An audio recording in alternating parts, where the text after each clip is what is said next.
Bonsoir Nicolas Sarkozy. Bonsoir, merci de m'avoir invité. En 2 ans et demi, avez-vous eu le temps de comprendre finalement pourquoi vous avez perdu ce jour-là? Avec 2 ans et demi de recul, j'ai rencontré beaucoup de Français. J'ai pu parler sans le poids du pouvoir. Et puis les gens, y compris ceux qui n'ont pas voté pour moi d'ailleurs, parce que le public, les gens, ils sont très gentils, profondément gentils. Enculé! Qu'est-ce qui a dit ça? C'est toi qui as dit ça? Bah dis ça, on peut le dire.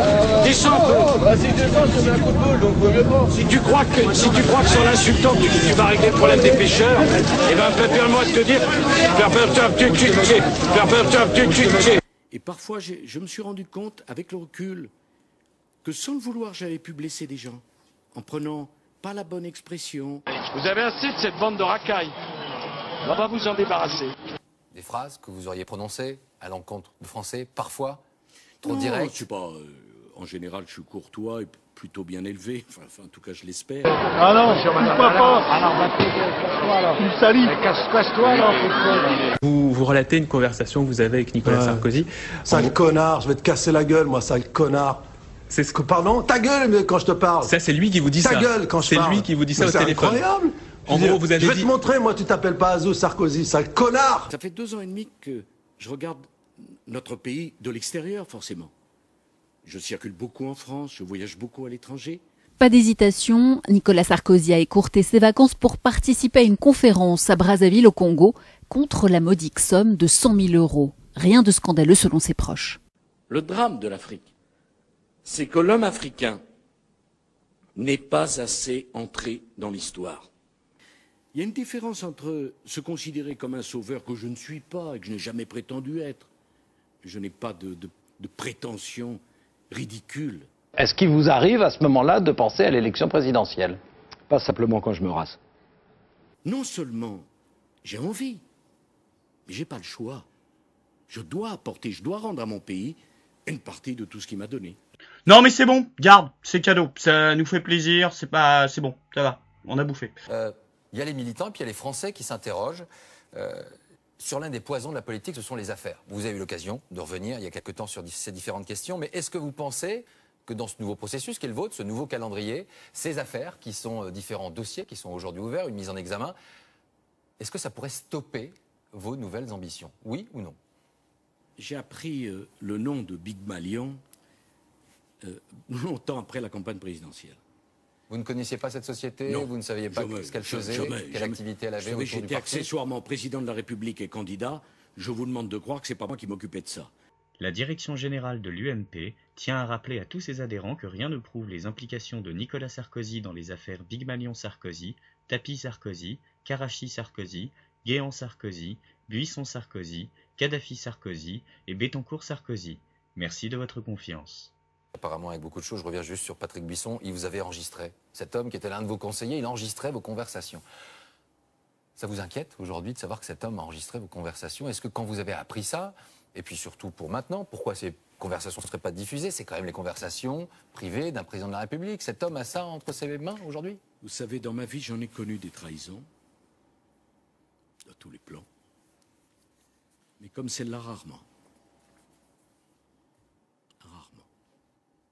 Jacques Chirac ne veut pas croire à la double trahison que prédisent ses proches. Pourtant, Nicolas Sarkozy devient le porte-parole du candidat Balladur. La rupture avec Jacques Chirac est consommée. Je ne suis pas un citoyen au-dessus des autres, mais je ne suis pas un citoyen en dessous des autres. Oh, une question simple, est-ce que vous êtes encore sur écoute, Nicolas Sarkozy? Eh bien, j'aimerais le savoir. Quand même. Quand même! Merde, quand même! Quand même. Dans quel pays vivons-nous où un ancien chef de l'État, peut-être pendant plusieurs mois, écoutait dans ses conversations personnelles Je ne suis pas un citoyen au-dessus des autres.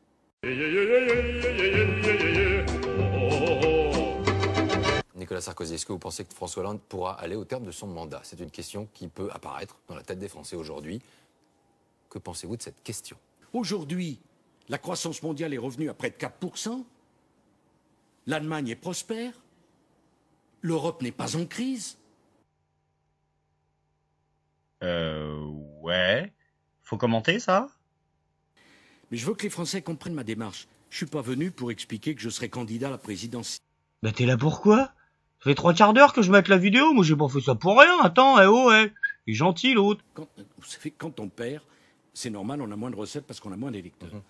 Mais justement... Et vous avez une solution pour ces 74 millions d'euros? Oui, qu'on m'élise comme président.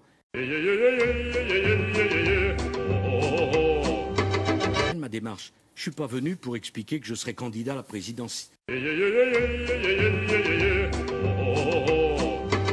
suis le seul candidat qui, de surcroît, à qui on a remboursé pas un centime. On a même remboursé monsieur Cheminade, et nous, on nous a donné 0 francs, 0 centimes. C'est normal. C'est parce qu'on est en euros, en fait. Ça va être long. Très long. Et je veux dire du fond du cœur aux Français quelque chose. Toute la campagne présidentielle. C'est peut-être le seul moment où j'ai un peu de colère en moi. La peur mène à la colère mène à la haine mène à la souffrance. Je n'ai pas menti. On ne viendra pas à la privatisation. C'est clair, simple et net. Il n'y aura pas de privatisation d'EDF et Gaz de France. C'est clair, c'est simple et c'est net. Il est en effet clair qu'EDF et Gaz de France doivent pouvoir lutter à armes égales avec leurs concurrents. Pour cela, nous devons les transformer d'établissements publics en sociétés anonymes. Je n'ai pas menti. Je n'ai jamais été, Christine O'Crane, pour l'immigration zéro. Il faut déclarer comme objectif le quota zéro d'immigration. Souvenez-vous du début du débat du second tour avec M. Hollande. David Pujadas, je crois, nous posait la question « Qu'est-ce que vous attendez de ce débat ?» Et j'ai dit « Chacun d'entre nous doit dire sa vérité. » Je n'ai pas menti. Sur les 15 pays de l'Union avant l'élargissement, il y en a 14 qui ont un ministère d'immigration, un seul qui n'en a pas, c'est nous. Parmi les 14, 6 n'ont aucun ministère ou secrétariat d'État spécifique. En fait, il y en a un seul qui a quelque chose qui se rapproche un peu de ce que M. Sarkozy propose. Ce sont les Anglais. Vous pouvez reprendre tout ce que j'ai dit. J'ai essayé de dire aux Français la vérité. Et d'ailleurs, ils l'ont compris, puisque même si j'ai été battu de si peu, même si j'ai été battu. Parce que je n'ai pas menti. Sur les remboursements des frais dentaires, des lunettes.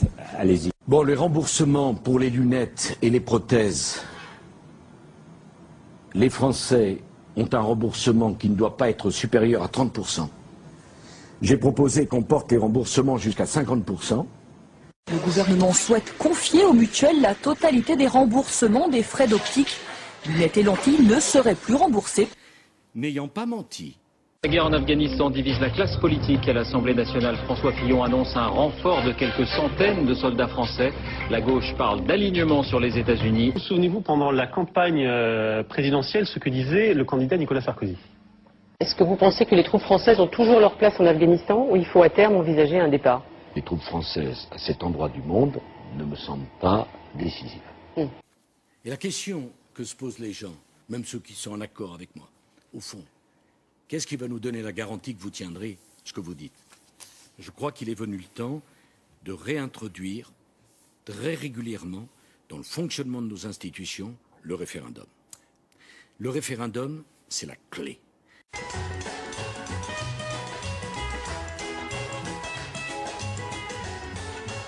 Souvenir, souvenir.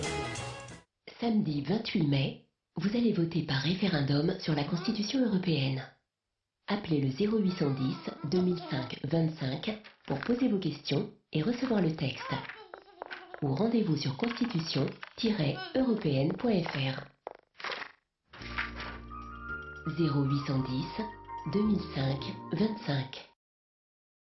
Ce soir, ça fait 40 minutes que nous parlons, que les Français sont convaincus par vos propos. Vous l'espérez, j'imagine. Il a dit non. Vous l'espérez, j'imagine. Il y croyait pas. Depuis le début de l'interview, il y croyait pas. Putain, c'était un troll, cette interview. C'était 45 minutes de troll. Putain, je me suis fait baiser par un troll. Putain, je suis dégoûté. Merde, j'ai perdu 45 minutes de ma vie. Mais tirez-vous. Abonnez-vous quand même, hein.